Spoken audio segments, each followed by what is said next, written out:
What's going on, guys? I'm back with another one, and I'm doing the Zack Snyder Cut Justice League review, starring Ben Affleck, Gal Gadot,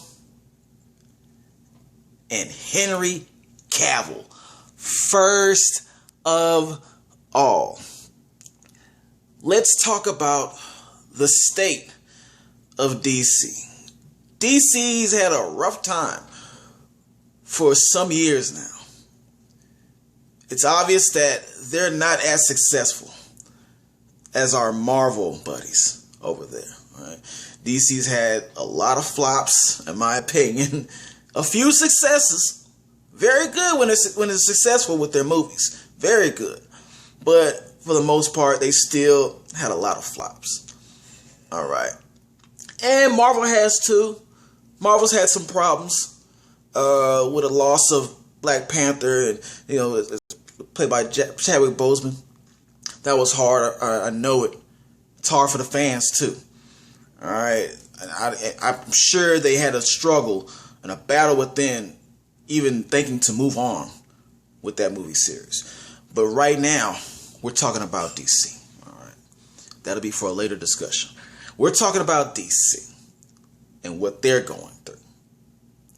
And amongst some of their failures, Justice League, even though it was not as bad as Batman versus Superman, Jesus Christ, it still had its issues. It felt more like a comedy and something you could not take serious, and something that felt rushed through. But now, here comes the Zack Snyder Cut. All right, the thing that was not released in the first place because of, I believe, some issues that Zack Snyder was going through. All right. So the question is, will the Zack Snyder Cut erase all the wrongs that the first round did? Will it be 10 times better than the first Justice League movie, or the first try at the Justice League movie? Let's go ahead and see what's going on with that. Let's get to that review. Let's go. Justice League, the Zack Snyder Cut. If you don't know anything about this, you live not only under a rock, you must live in a dimension that has no social media whatsoever, no signal, nothing like that. Because even if you don't even watch superhero movies, you know about the Zack Snyder Cut. Trust me on that. So we're just going to get right to it. Justice League, Zack Snyder Cut. I need not explain. You know about Justice League. You know this is the movie where they encounter Steppenwolf. He's going for that mother box. This brings the whole team together, forced or not. Alright? No need to explain a whole lot of that. Let's go. Positives. Right off the bat, we have to discuss the visuals in this cut. Alright?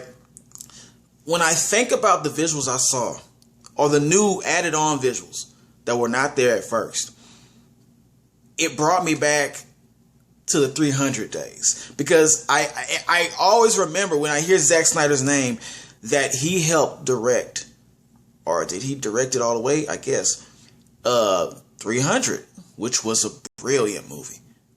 A great movie, visuals, action, everything included.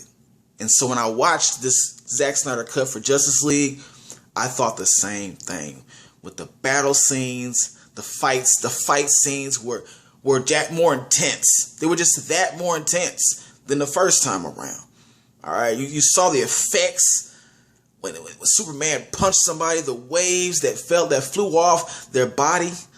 All right, when anybody did anything, it was intensified 30 times more than it originally was. When really this is the original version right here, but you know what I mean. So that made it so much greater just to watch this one. I knew I was in for something like that. I knew I was in for an enhancement when it came to just the action and everything within it. All right, the extra scenes of the screaming, and you know that Superman did at the beginning of the movie. You know, it was rightfully they should have did the first time around, but you know they're doing it in this one. They're doing it in this one. All right. Also, another positive that I'd like to put down here. The details added for the characters in this movie. The extra detail to the movie, period. All right? And it definitely shines when it comes to the background stories for these characters, for our Justice League heroes. All right? There was more about Barry Allen, aka Flash. There was more about him. You know, you got more alone time with him. You got more view into his personal life, how he carried himself around, you know, by himself, how he got around, how he made it from day to day, being who he is. Even though he's that jittery, nervous dude that was annoying as hell the first time they did this, you got to understand him a little more. I felt for him, already knowing his dad was in the predicament he was in. All right. But this time you really felt for Barry a whole lot more. I think it was every character. Aquaman, they delved deeper into his situation. All right, they showed you a little background. They showed characters on there they didn't show the first time from Aquaman's storyline. All right, that you would only probably see in Aquaman's movie. So they showed characters like that, which was great. It was fantastic that they did that. All right, you get to see Aquaman as him and understand why he's even there. Not like the first time around. You understand Aquaman, you understand Flash.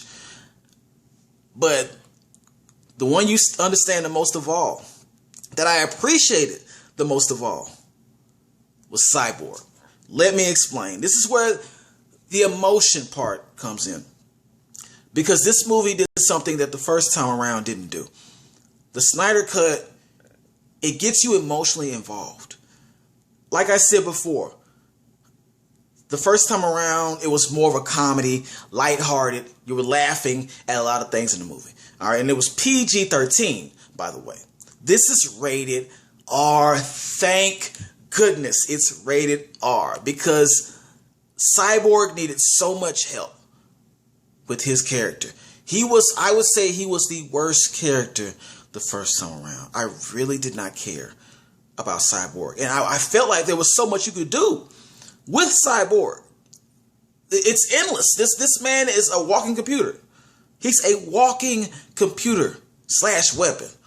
And that's all you did with him the first time around. So this time around, they went deep into his backstory. They made you understand who he was before the accident, during the accident, why he had such a hatred for his dad. And, you know, I started to not really hate his dad, but I started to feel overwhelmed with how he felt. Like, damn, my dad's never here.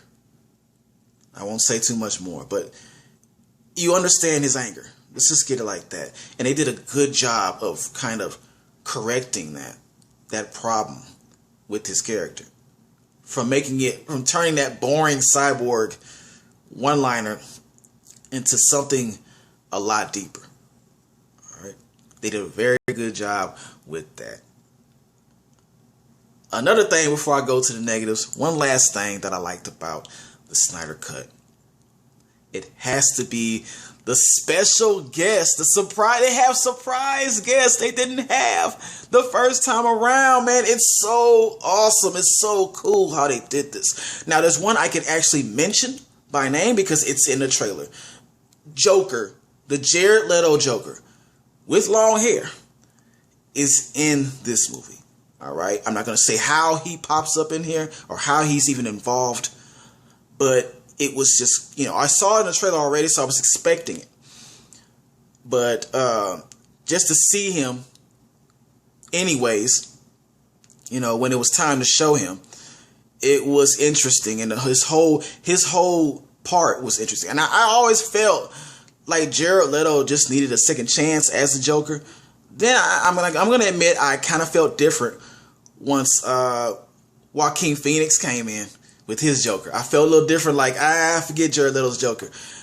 But now I'm right back to wanting to see what they can do with Jared Leto's Joker, man. I want to see what they can do with it. Now that they showed me this, I want them to, when they show him again, have him more like he was in Suicide Squad. You'll see what I'm talking about if you watch the Snyder Cut. But other than that, please bring Jared Leto's Joker back. Jared Leto is a fantastic actor. No matter what you think about him, he's a talented guy. All right, so I need to see what he can do full time around, all the way through a movie. That door is right back open again. Honestly, it's right back open. I need to see Jared Leto in all his glory. Not like that. Mine's out the gutter. Hell no. Hell no. I'm talking about his acting. All right. I need to see him acting what he's known to do, what he's good at doing as the Joker full time around. All right. Now, let's get into those negatives. And there's really just two big negatives that I have for this. This is an obvious, and this is a given. It was very obvious that this is going to happen. All right. Before I even watched the movie, I was aware of this. But this movie is a very long movie. Now, my thing is, if a movie is going to be long, you have to keep me up. You have to keep me interested within all those hours of watching it. This movie is 4 hours and something. I can't remember the last time a movie was 4 hours and something. Maybe every movie within the Lord of the Rings trilogy. Maybe every movie with that, which I had to be convinced to watch, and I still didn't completely like because of the name Hobbits. But yeah, and then there was probably the Watchmen movie, which was 3 hours and something. Very long movie, but that was actually good. And that's in the DC universe. That's DC Vertigo right there. But that wasn't a good example. That was a long movie that actually did its job in keeping me interested for all those hours. But this is 4 hours and something. 4 hours and something. It's so long. There are chapters. Okay, I think it has 6 chapters. It's like a book. You're watching a book. You're watching a book with this movie. So they could have chopped it down a little more, a little less. No, they could have put a little less on there. In my opinion, you know what I'm saying? They could have a little less. It stretched its way out just a little too far. There's some things they could have done without. But it was a still enjoyable watch. Another negative that I have for this, they left a very funny joke out of this movie. If I'm correct, if I'm not, let me know in the comment section. But I believe they left out the lasso joke. The joke where Aquaman sits on the lasso of Wonder Woman, and he just expresses his feelings about everybody in the room, and he's talking about how hot Wonder Woman is and all this, and then he's horribly embarrassed. That was probably one of the funniest scenes from the first round. But they did not put that in this one. They could at least put that in there. Any other joke? Yeah, do away with that. But that joke, you needed to include it in there. I laughed so hard the first time. I laughed so hard. But you know what? It doesn't matter. This was a hell yes. Okay?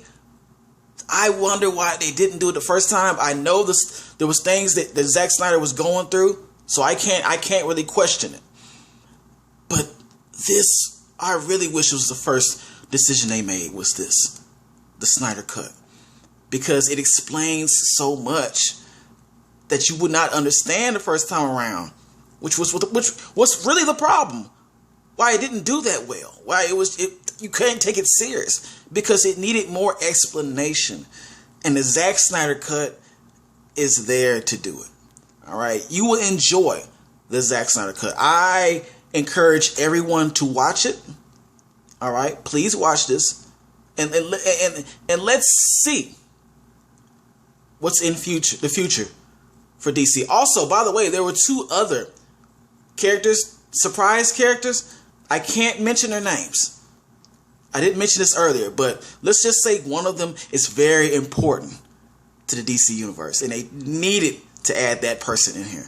So it's good that I saw that person in the movie. Another one was somebody I didn't think they were going to add so soon. And I'm not that deep within the DC universe as a comics, but I know of this person. So it might come in handy later on. Let's see what the future brings for DC, though.